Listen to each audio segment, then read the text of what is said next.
दोस्तों आज हमारे पास ये माइक्रोटेक कंपनी की 24 वोल्ट का जो स्क्वायरवेव इन्वर्टर होता है उसकी पीसीबी है। 1600 ईबी करके मॉडल है। इसमें प्रॉब्लम थी कि इसके जो वोल्टेज रेगुलेटर हैं 7805 और 7812 वो खराब थे, साथ में इसका जो माइक्रो कंट्रोलर है वो खराब था। तीनों ही कंपोनेंट हमने चेंज कर दिए। उसके बाद इस इन्वर्टर की पीसीबी को हमने इसकी पल्सेस वगैरह चेक की, इन्वर्टर में फिट भी करके इसको चेक कर लिया है और ये बिल्कुल सही वर्किंग कंडीशन में है। बैकअप मोड पे भी सही है, मेंस मोड पे चार्जिंग भी करता है, चार्जिंग कट भी करता है, लो कट हाई कट जितने भी पैरामीटर हम यहाँ पे चेक करते हैं सभी पैरामीटर इसके बिल्कुल ठीक है।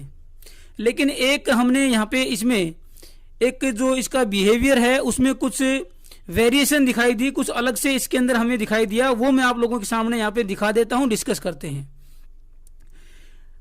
जब इसकी माइक्रो कंट्रोलर को हमने यहाँ पे लगा के इसकी 5 वोल्ट चेक करने की कोशिश की तो इसमें से लगातार बीप की साउंड आने लगी। मैं आपको दिखा देता हूँ। मल्टीमीटर को डीसी पे करके ये नेगेटिव लगाया। 1 नंबर पिन पे हम रीसेट वाले पिन पे 5 वोल्ट चेक करते हैं। जैसे ही मैंने कनेक्ट किया ये लगातार जो है बीप साउंड करने लगा। हालांकि 5 वोल्ट बिल्कुल सही है 4.98, लेकिन बजर से यहाँ पे आवाज आने लगी 4.98। अगर मैं नेगेटिव नहीं भी लगाता हूं तो भी अगर यहां पे टच करता हूं तो ये बीप साउंड करने लगता है। अगर मल्टीमीटर की बजाय मैं कोई और भी मेटल की चीज यहां पे टच करता हूं तो भी ये सेम साउंड यहां पे करता है। फिर हमें लगा कि इसकी पीसीबी में कोई प्रॉब्लम हो सकती है, लेकिन हमने क्या किया कि एक बार इसके माइक्रो कंट्रोलर को चेंज करके देख लेते हैं। फिर हमने क्या किया कि हमारे पास सेम माइक्रो कंट्रोलर दूसरी अवेलेबल थी, सेम नंबर की SFZ V3TX V1 करके, वो हमने लगा के देखी तो उसमें भी सेम प्रॉब्लम थी। मैं आपको लगा के दिखा देता हूं, ये मेरे पास अवेलेबल है। उसके बाद हमने कुछ एक्सरसाइज और भी की हैं, वो भी मैं आपके सामने शेयर करूंगा कि ये प्रॉब्लम है कहाँ, ये पीसीबी के अंदर प्रॉब्लम है या माइक्रो कंट्रोलर के अंदर है। ये जो माइक्रो कंट्रोलर है इसको हम यहां से निकाल देते हैं और यहां पे रख देते हैं। और मेरे पास ये दूसरी माइक्रो कंट्रोलर है सेम नंबर की, इसको यहां पे लगा देते हैं। ये हमने इसको लगा दिया है सही पोलैरिटी के साथ। अब यहां पे इसका जो है पॉजिटिव यहां पे हम कनेक्ट करते हैं। पॉजिटिव कनेक्ट किया। अब भी अगर यहां पे हम टच करते हैं तो ये यहां पे बजर साउंड करता है। हालांकि 5 वोल्ट बिल्कुल सही है। अब इसमें हमें क्या समझ में आया कि हो सकता है कि आपका ये पीसीबी के अंदर प्रॉब्लम हो, क्योंकि 2 माइक्रो कंट्रोलर हमने यहाँ पे चेंज करके देख लिए हैं, तो ये आपका पीसीबी से रिलेटेड फॉल्ट हो सकता है। फिर हमने क्या किया कि एक माइक्रो कंट्रोलर और यहाँ पे चेंज करके देखी, जो कि आपका ये नंबर है। ये भी आपका जो सेंसिंग ट्रांसफॉर्मर है उसी की आईसी है, SQE2 SGP V3 V5 R5। इसको हम यहां पे लगा के देखते हैं। इसको हमने यहां पे लगा दिया। इसको हमने लगा के जब चेक किया तो हमारे को वो प्रॉब्लम हमारी जो है यहां पे सोल्व हो गई। अब यहां पे हम चेक करते हैं, कोई भी आपका बजर साउंड यहां पे नहीं है। वोल्टेज में चेक करके दिखा देता हूं, 4.99 वोल्टेज बिल्कुल सही है। पल्सेस भी चेक करेंगे तो पल्सेस भी सही हैं। और इसको अगर आप इन्वर्टर में लगा के चेक करेंगे तो इन्वर्टर में भी इसकी सारी वर्किंग सही है। तो ये जो 2 माइक्रो कंट्रोलर थी इनमें ये प्रॉब्लम यहाँ पे करता है, जबकि ये माइक्रो कंट्रोलर भी ठीक है क्योंकि इसमें चार्जिंग डिस्चार्जिंग इन्वर्टर सही से काम करता है। लेकिन सिर्फ जो 1 नंबर पिन है इसकी, जो कि रीसेट की पिन होती है, सिर्फ उसको अगर हम चेक करने की कोशिश करते हैं, किसी चीज से टच करते हैं तो ये लगातार बजर साउंड करने लगता है।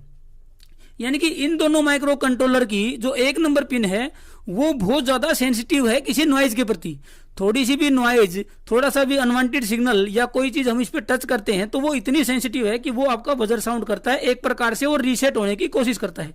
अगर इसको टच नहीं करेंगे तो वो सही से काम करता है। फिर हमने एक आईसी और यहाँ पे लगा के देखी तो ये आईसी भी यहाँ पे सही से काम करती है। तो इससे हमारे को ये चीज तो क्लियर हो गई कि हमारी पीसीबी के अंदर प्रॉब्लम नहीं है, प्रॉब्लम हमारी माइक्रो कंट्रोलर के अंदर है। और इसको दोबारा से वेरीफाई करने के लिए हमने क्या किया कि हमारे पास एक और सेम पीसीबी है 1600 ईबी की, ये मैं दिखा देता हूं। उसके बाद इसका करना क्या है इस माइक्रो कंट्रोलर का वो भी मैं आपको बताऊंगा। ये देखिए ये भी 1600 EB की है, ये मेरे पास है, STPS करके हमने इसके ऊपर लिख दिया है। फिर हमने जो माइक्रो कंट्रोलर हमारी प्रॉब्लम जो कर रही थी, क्रिएट कर रही थी, उसको हमने यहाँ पे लगा दिया दूसरी पीसीबी के अंदर, ताकि ये 100% श्योर हो जाए कि प्रॉब्लम आपकी पीसीबी से रिलेटेड नहीं है, ये आपकी माइक्रो कंट्रोलर से रिलेटेड प्रॉब्लम है। अब यहां पे मैं लगा देता हूं 24 वोल्ट। उसके बाद यहां पे चेक करते हैं। जैसे ही मैं टच करता हूं इसमें भी ये प्रॉब्लम करती है। जैसे ही चेक करने की कोशिश करेंगे, वोल्टेज पूरी 5 वोल्ट है, देखिए 5.05, लेकिन फिर भी ये यहाँ पे लगातार बजर साउंड करती है। यानी कि प्रॉब्लम हमारी पीसीबी के अंदर तो कम से कम नहीं है, प्रॉब्लम हमारी माइक्रो कंट्रोलर के अंदर है। लेकिन इस माइक्रो कंट्रोलर को हम रिजेक्ट भी नहीं कर सकते, क्योंकि काम तो ये सारे सही कर रही है। चार्जिंग, डिस्चार्जिंग, लो कट, हाई कट, बैटरी को फुल चार्ज करना, इंडिकेशन, सभी चीज ठीक है इसकी। तो अब इसका करें क्या? हो सकता है कि इस माइक्रो कंट्रोलर का जो सॉफ्टवेयर है उसके अंदर कुछ सॉफ्टवेयर के अंदर कुछ इस तरह की अपडेशन है कि वो आपकी 1 नंबर पिन को जो है इतना सेंसिटिव हो गया है कि वो किसी भी नॉइज के प्रति आपका उस सॉफ्टवेयर को रीसेट करती है। अब क्या करेंगे, हम एक रास्ता अपनाएंगे, एक ट्राई करके देखेंगे कि हम यहाँ पे किसी एक पीसीबी को ले लेते हैं और इसकी जो 1 नंबर पिन है उसके ऊपर 104 PF सिरेमिक कैपेसिटर यहाँ पे लगाएंगे। हो सकता है कि वो हमारी इस प्रॉब्लम को सोल्व कर दे। लगाना कहाँ पे है वो मैं बता देता हूं। 1 नंबर पिन पे एक सिरेमिक कैपेसिटर हम लेंगे, उसकी एक लेग जो है वो 1 नंबर पे लगाएंगे और दूसरी लेग जो है कहीं से भी उसके नजदीक कोई ग्राउंड का ट्रैक है वहां पे लगा देंगे। ग्राउंड पे एक लेग लगाएंगे, दूसरी लेग 1 नंबर पे लगाएंगे और यहाँ पे इसको हम चेक करके देखते हैं। 104 PF यानी कि 100 नैनोफेराड एक सिरेमिक कैपेसिटर हमने लिया, डिस्क टाइप सिरेमिक कैपेसिटर। उसकी एक लेग को 1 नंबर पिन पे लगा दिया है रीसेट वाली पे, और उसकी जो दूसरी लेग है उसको हमने ग्राउंड से कनेक्ट कर दिया है। जो भी नजदीक ग्राउंड का ट्रैक है उसको स्क्रैच करके और वहां पे हमने सोल्डर कर दिया है। 1 नंबर पिन पे एक लेग और उसकी दूसरी लेग ग्राउंड पे 104 PF यानी कि 100 नैनोफेराड यहाँ पे हमने लगा दिया है।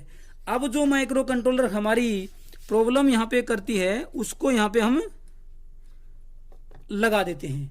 माइक्रो कंट्रोलर हमने लगा दी है। अब इसके ऊपर हम SMPS 24 वोल्ट को कनेक्ट करते हैं। ये नेगेटिव मैंने लगाया और यहाँ पे ये पॉजिटिव मैंने लगाया। अब चेक करते हैं हम कि हमारी प्रॉब्लम यहाँ पे सोल्व हुई या नहीं हुई दोस्तों। अब यहाँ पे नेगेटिव मैंने लगाया, ये देखिए पूरी 5 वोल्ट इसने शो कर दी है, कोई बजर साउंड नहीं है और आपका जो पल्स चेक करेंगे तो पल्स भी यहाँ पे आ गई है। ये हमने यहाँ पे इस प्रॉब्लम को सोल्व कर लिया है। अब जो भी आप IC लगाना चाहें तो यहाँ पे लगा सकते हैं। ये जो आपकी बजर साउंड लगातार बीप ये रीसेट होने की जो समस्या थी वो खत्म हो गई है। माइक्रो कंट्रोलर हमारी यहाँ पे खराब नहीं थी। हो सकता है कि इस माइक्रो कंट्रोलर के लोट में कोई प्रॉब्लम रही हो, या हो सकता है कि सॉफ्टवेयर में कुछ रीसेट की पिन को इस तरीके से राइट किया गया हो, रीड किया गया हो, माफ कीजिए, कि वो बहुत ज्यादा सेंसिटिव हो थोड़ी सी भी नॉइज के प्रति, इतनी सेंसिटिव हो कि कुछ भी वहां पे अगर थोड़ा सा भी डिप आता है तो वो उसको रीसेट कर देता हो। फिर हमने क्या किया कि उस नॉइज को फिल्टर करने के लिए, स्मूथ करने के लिए हमने 104 PF का यहाँ पे कैपेसिटर लगा दिया और हमारी प्रॉब्लम यहाँ पे सोल्व हो गई है। अब यहाँ पे अगर इसकी जगह पे दूसरी माइक्रो कंट्रोलर भी लगाएंगे या कोई भी माइक्रो कंट्रोलर लगाएंगे तो वो आपकी यहाँ पे प्रॉब्लम को पूरी तरीके से हमने सोल्व कर दिया है। ये दूसरी लगा के देख लेते हैं ताकि कंफर्म हो जाए।